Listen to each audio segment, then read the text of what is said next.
you and me, bud. Always.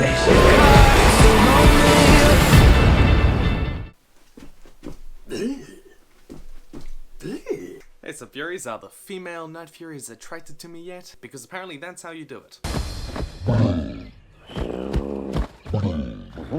That came as a special request from my patrons on Patreon, and if you would like to be one of them, join the Mysterian Legion, then there is a link down to that in the description below for just a couple of dollars a month. It would really mean the world if you did. The How to Train Your Dragon 3 trailer just dropped, and we have so much to talk about. To be fair, it couldn't have come at a more stressful time, but Supreme Leader Mishka demanded it, and what was I going to say to that? No?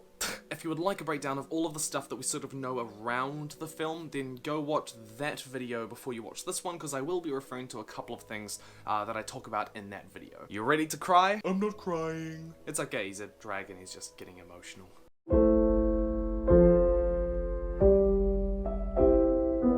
There were dragons when I was a boy. Where they went, only a few know. Our story changed the world forever. Okay, there is a lot going on in this trailer, but what is really interesting about this particular clip is that Hiccup says, "There were dragons when I was a boy." As we've talked about before, this is referring to the opening line of the very first book, and it immediately tells us that something is going to happen to the dragons. We know from the writer's comments that the dragons are going to disappear in this film.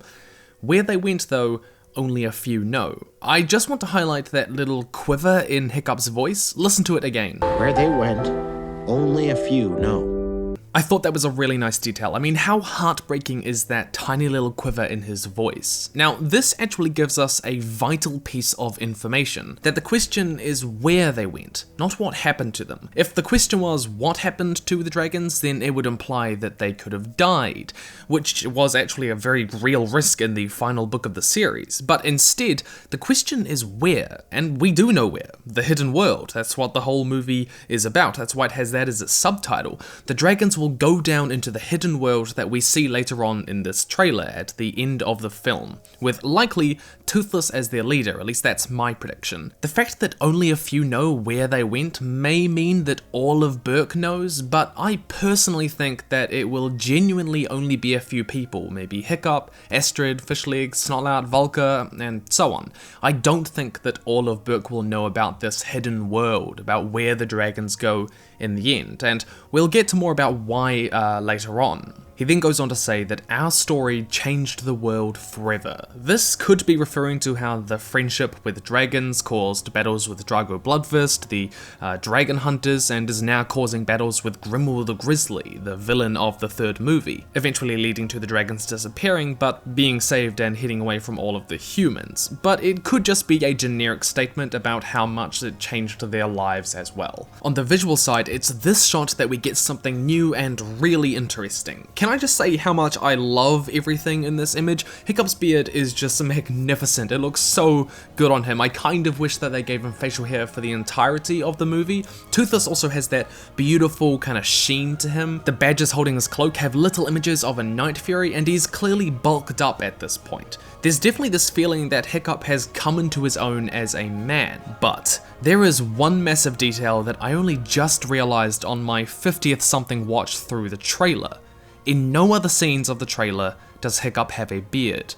He also doesn't have the cloak, the badges, or the Berkian belt around his waist, raising the question of when does this exactly take place during the film? Now, we know that the film is probably going to end with an older Hiccup looking back on a time when there were dragons. And one way to interpret this shot would be that this is an older Hiccup. This is what he will look like when the dragons have gone, that he's had time to grow out this beard. But then we must wonder, why is Toothless still here? Why is he still in the shot?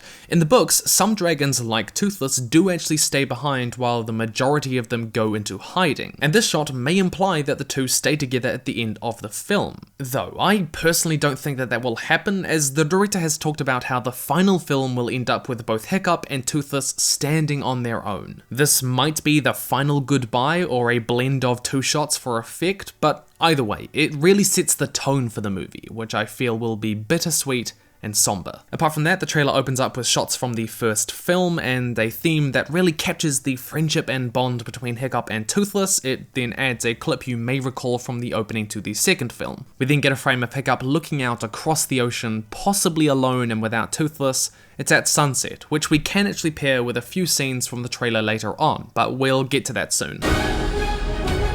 We did it! The world's first dragon Viking utopia.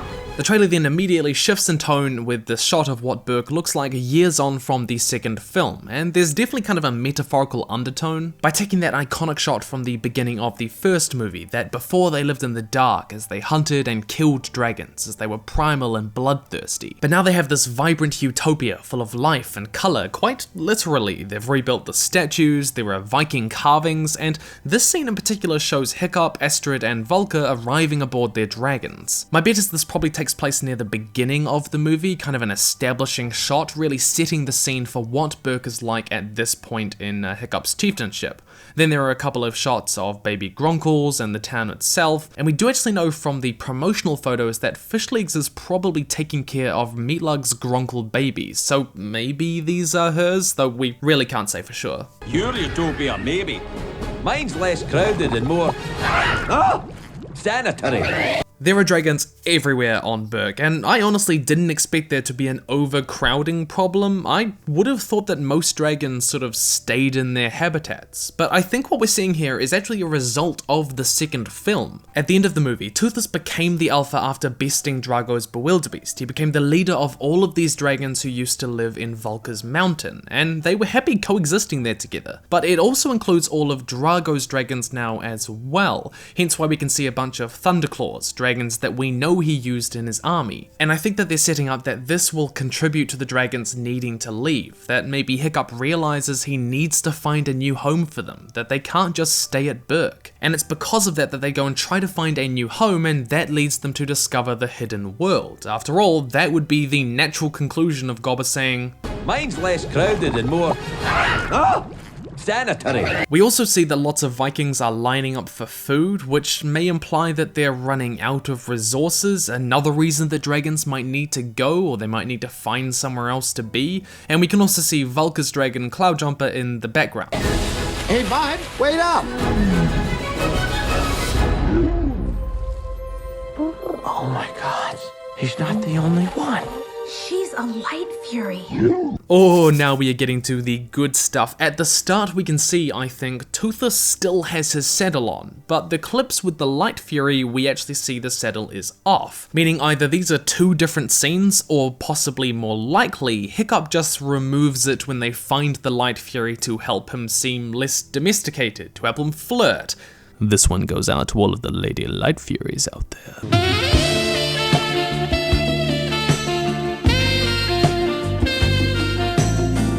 It does appear that this clip, or these little snippets, are mostly one scene, taking place during the same night with the same lighting. We can see his antennae perk up when he senses her, and the shot that we get of them circling one another is just gorgeous. It feels animalistic and natural and inhuman. It's got the silver tinge, the fascination and playfulness in Toothless's eyes as he spots someone who looks like him for the first time in his life possibly, and the caution that she seems to have, her being more wild, not really knowing what to expect with him. That's really cool to see. Interestingly though, in one of the clips there's this crisply burnt tree between Hiccstrid and Hiccup as they watch Toothless and the Light Fury playing from afar. My instinct tells me that Toothless will suddenly veer off course when they're exploring, as he sees this burnt tree perhaps and detects the Light Fury running off into the forest to find her. Hiccup and Hiccstrid will then chase after him and they'll find the Light Fury by the lake.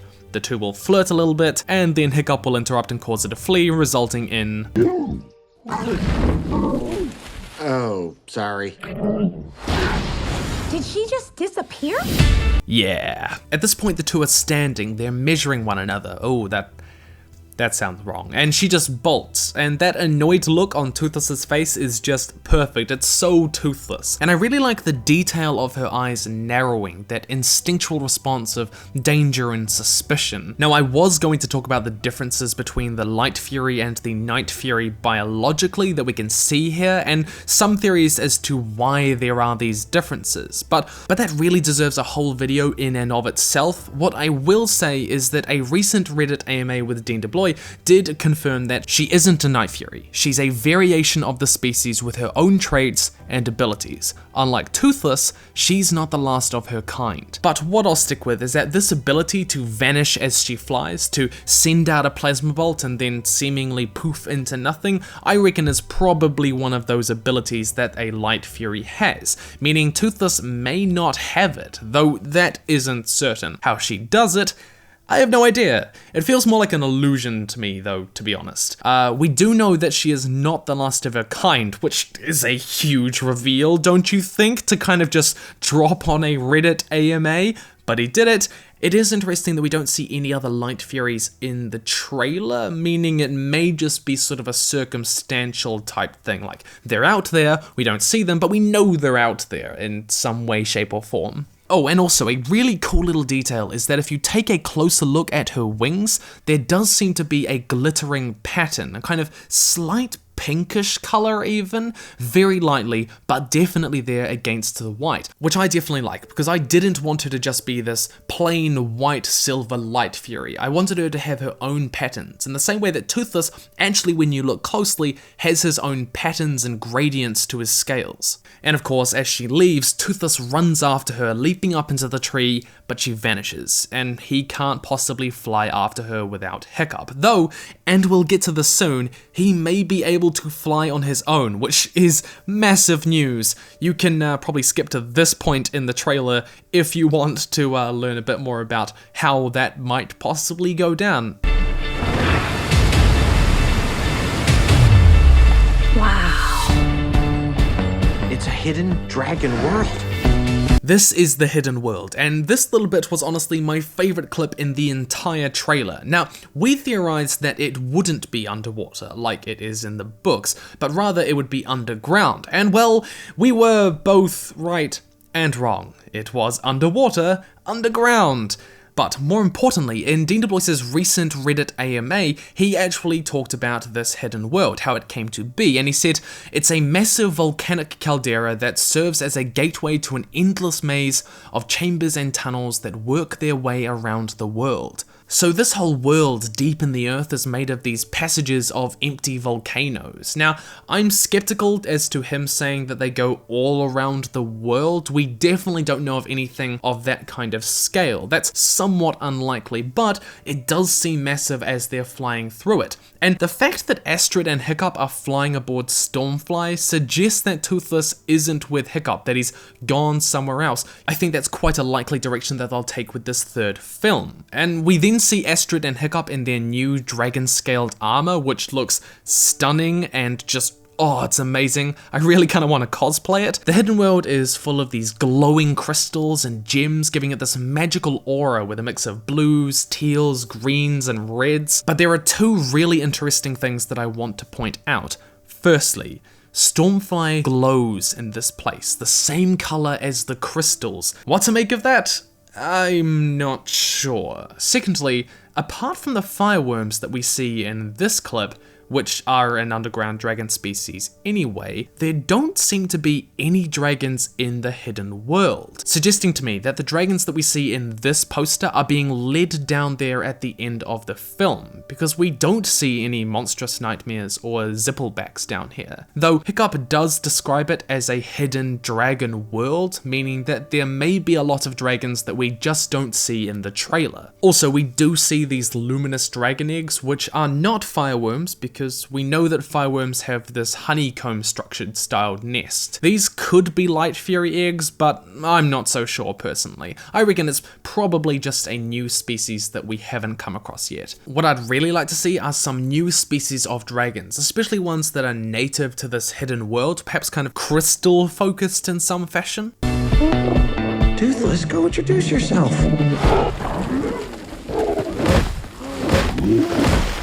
Found my heart, broke it, made friends and lost them through the years. Toothless has a girlfriend. And so we come back to the Light Fury. Now, we theorized originally that we would find the Light Fury in the hidden world, but I think we can say pretty confidently from these clips with its open sky and even morning that they probably will just find her out in the wild somewhere, though where they will find her, we don't really know. We must wonder how far Hiccup has flown to find her. And what we're seeing here is actually Toothless's multiple very amusing attempts to woo the lady of his dreams.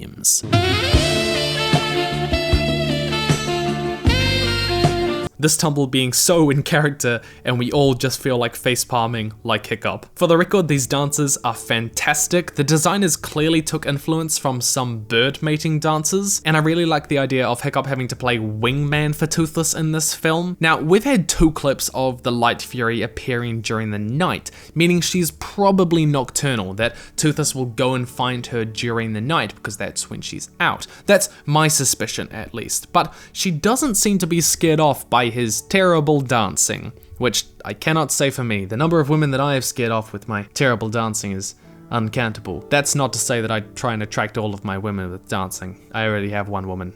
She is my girlfriend. I'll move on now. Now, I know I've said this before, though, this is actually my favorite clip in the entire trailer. This little shot of the Light Fury batting Toothless in the face, maybe because he gets too close to her, that he doesn't understand mating rituals. It's just magical, and it really captures that sort of Toothless doesn't know how to act around other females of his kind kind of thing, which I think is gonna just be great. And this is because Toothless has become somewhat domesticated over the course of the movies, meaning he's really going to have to learn the ways of the wild, how to interact with these other wilder creatures.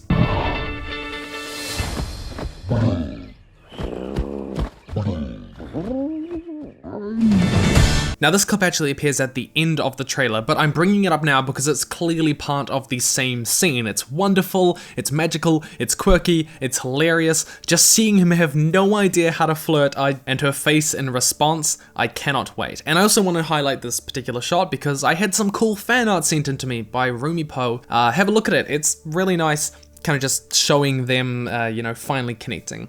I really love it. I've hunted every Night Fury, except yours. Hand him over. I will never give him up. And so the trailer takes a darker turn and we meet Grimmel the Grizzly, the villain of the 3rd and final film. And the most obvious thing to point out here is that we finally know one reason that the Night Furies have gone nearly extinct. Grimmel.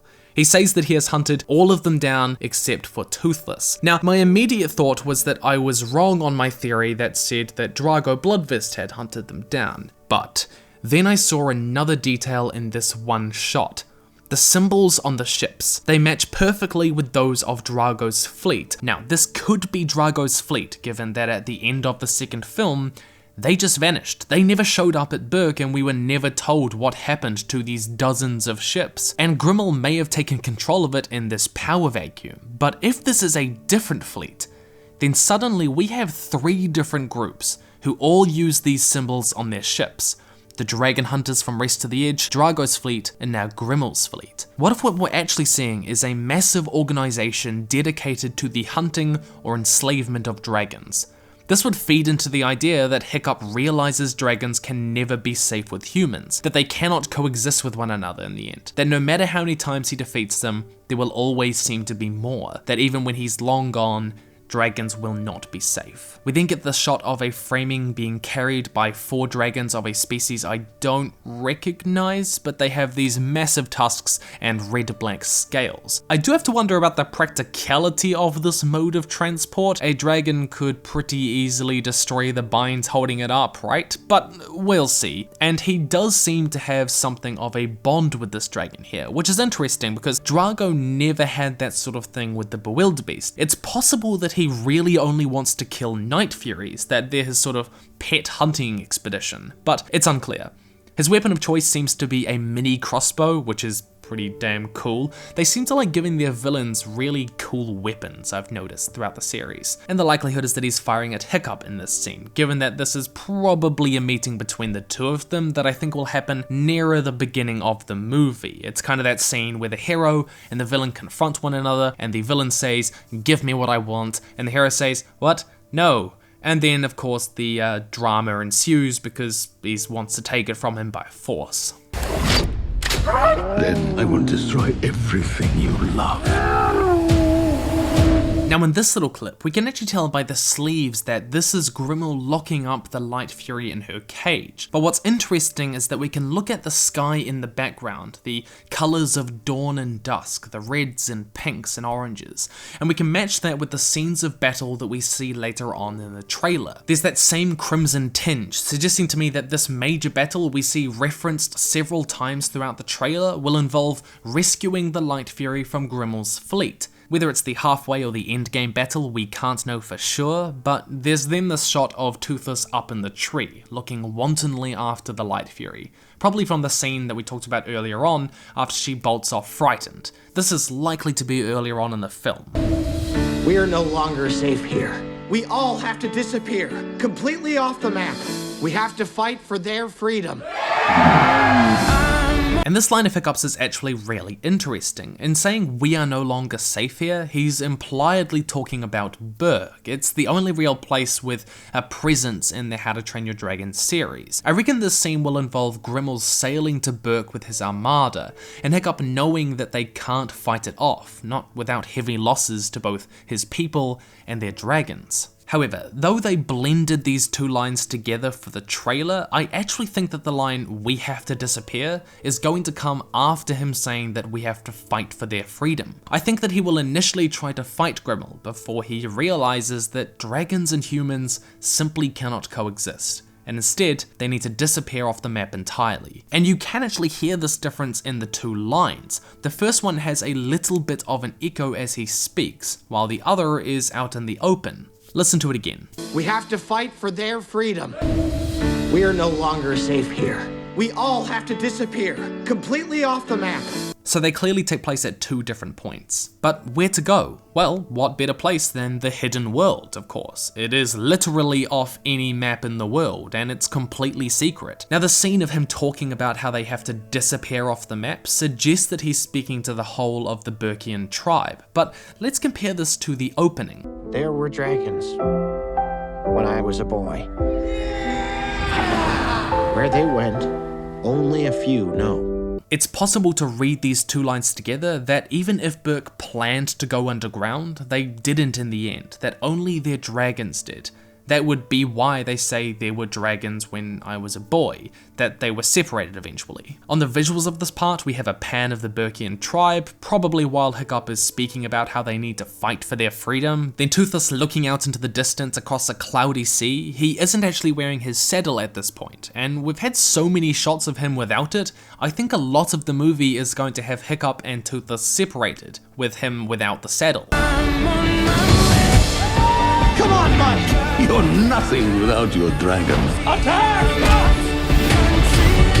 This first clip we can pair with the earlier shots in that dawn sky with the assault on Grimmel's army, probably to rescue the Light Fury. It's then set immediately against one with the clear sky though, which could mean that these are two different scenes or there are two assaults on the army, though we don't see Toothless or Hiccup fighting during the day with the Grimmel's army, meaning it may just be them surveying the area, perhaps. We then see these colourful buildings toppling over onto one another. It's clearly Berk, there's no other place in the world with these sort of structures, and we see them right at the beginning of the trailer, but we can't see what's causing them to topple. There aren't any explosives or catapult fire. I mean, Berk could come under attack. We'll just have to wait and see. We can then see Hiccup diving forward with his flight suit to kick Grimmel in the chest, which is so badass, whilst he runs on a beam from his flying contraption. I reckon a duel between these two on top of this would be pretty damn cool. Show them what you got, bud.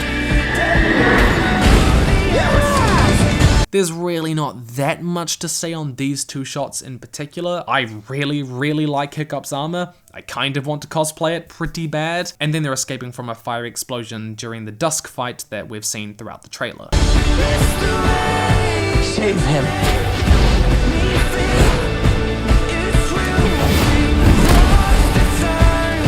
In this scene, Toothless is falling, with the sun setting in the background nearly flat on the horizon, which we can contrast with the sun in this image early on in the trailer, meaning that this all probably takes place within the same scene, across the time that it takes the sun to go from this to this.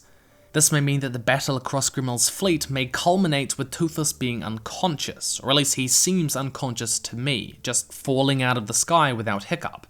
It's my bet that this is likely to be followed immediately by the snippet of the Light Fury, clearly freed from her cage during the battle, with Hiccup clinging onto her. Though, I do want to point out that this other shot of her using the vanishing shot flight ability, whatever it is, Hiccup isn't clinging onto her. So it either happened before he started clinging to her, or she puts him down somewhere. We then see a gorgeous shot of the Light Fury catching Toothless mid-air, a kind of beautiful metaphor for their relationship. And he does seem unconscious, as I noted before. I reckon he could have gotten wounded during this final battle. There is also a really nice Hiccstrid moment as they take hands, and Denderboyce did explain in his Reddit AMA that the Hiccstrid fans will be happy. So there you go, folks.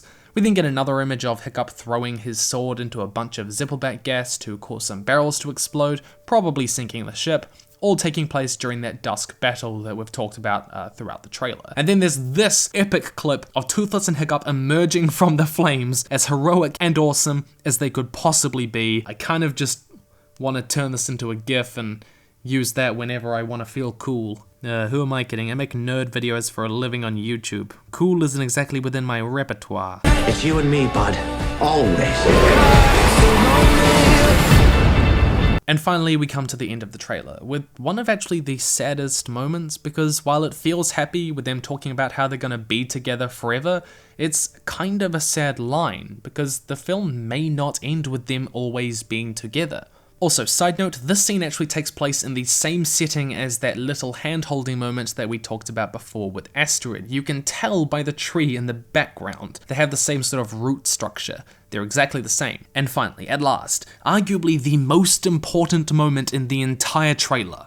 Toothless can fly by himself. He has no saddle, and he seems to be unlocking a new ability. After all, he is the offspring of lightning and death himself, right? Because up until now, he's needed Hiccup to open up the wing of his tail in order to fly. And I really actually want to know what's happening during this scene so badly.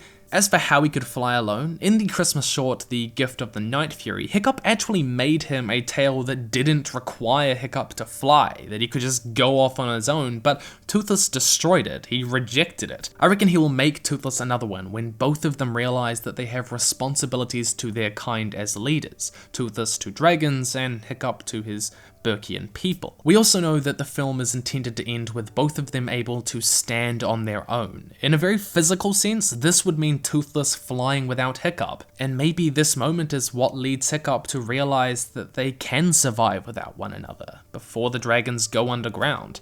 Who knows? It's gonna be a hard movie to watch. There will be lots and lots of tears shed. But this has been my trailer breakdown, and that is all from me. Save him.